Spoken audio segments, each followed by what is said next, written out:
Barbara? Yes. Hi, good morning. Hi, how are you? I'm Clarine Winsack. Hi, Clarine, how are you? Good to meet you. Yeah, I'm just on my way. Yeah, boy, busy day. You know, I just, oh man, the hospital gets busy all the time. So it does. anyway, it's just crazy, nice to meet you though. Yeah, sure. Good to meet you too. Sure. We haven't met before, but I'm a nurse practitioner with the palliative care team. Oh, that's great. And actually, the nurses have talked to me about your patient, Mrs. Miller.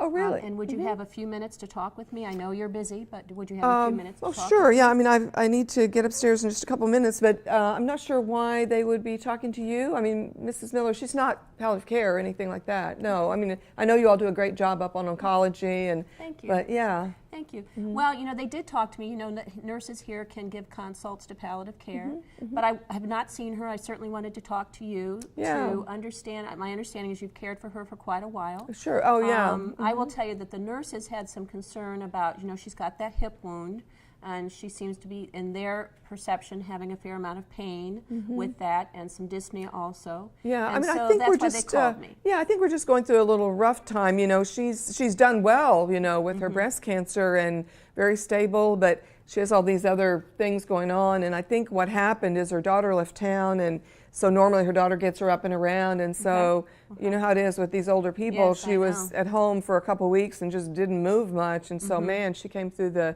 her daughter came back to town, and she came into the ER, and of course brought her right here. But you know, I think this is just a temporary thing, and I think we're going to get her tuned up, and we'll be right back home. But I mean, definitely, her breast cancer's stable, and I don't think at all she's a candidate for palliative care. And so, be glad to call you in the future. And the nurses didn't say anything to me, but definitely I would have told them, this is not time for palliative care. All right. Well, I appreciate that. It sounds like you know her very well. From the report from the nurses, they also say that she does have the stable breast cancer, but she also does have heart failure and COPD. I understand she's on home oxygen. Yeah. And they were saying that she and her daughter are talking about how her functional status has been declining at home, and that seems consistent with what you're saying in terms of the daughter being out of town and she's struggling a bit. Yeah, I really know her well. It sounds like you do. Yeah, when I first started here at the hospital 12 years ago, and we started the hospitalist service, and actually, she was one of the first patients that I cared for, and so many of our patients we don't really get to see,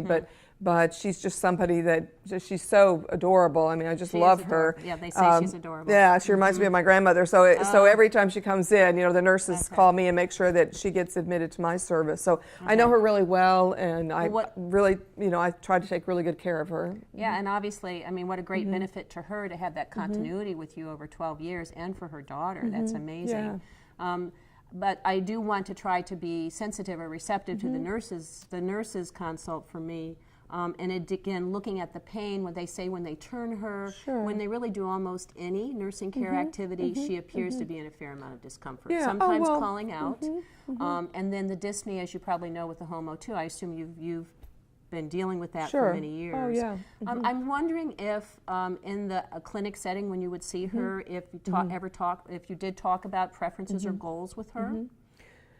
Well, I mean, our goal is, she had breast cancer, and we didn't know how that was going to pan out, but she responded really great to treatment, and she's, as I said, very stable disease, and she's still relatively young. She's 68, and I, my goal is, get her kind of tuned up after this kind of episode she's had at home, but I think her problems are treatable, and she has arthritis and a little heart failure and all, but I think our goal is still really looking for her to live a long time, and so I don't. I'm kind of surprised that you are thinking that maybe palliative care would be involved. I thought you were mostly just focused on the patients at the end of life, and she's not at the end of life. Well, there's a couple things that and I know you're busy, I like to say that palliative care, we could focus on pain and symptom management. We can work simultaneously, take your direction, focus or help you care for her in terms of seeing if we could support the pain and symptom management. I also like to say that we can help you and help her live better with her disease. Yeah. Well, one thing about my patients, I I think it gets confusing when you've got so many people in there. And so does this mean like, I mean, I'm going to keep taking care of her. Absolutely. Like, is there a palliative care doctor Yes. that's going to come see her too? Or like, I have obviously a collaborating physician. We work with you. We do not take over. Our relationship is actually with you, not with her. And we would work with you, really focusing on pain. I could go in and focus just on the pain. Some other teams ask us to focus on goals of care. Some ask us to focus on pain and symptom management.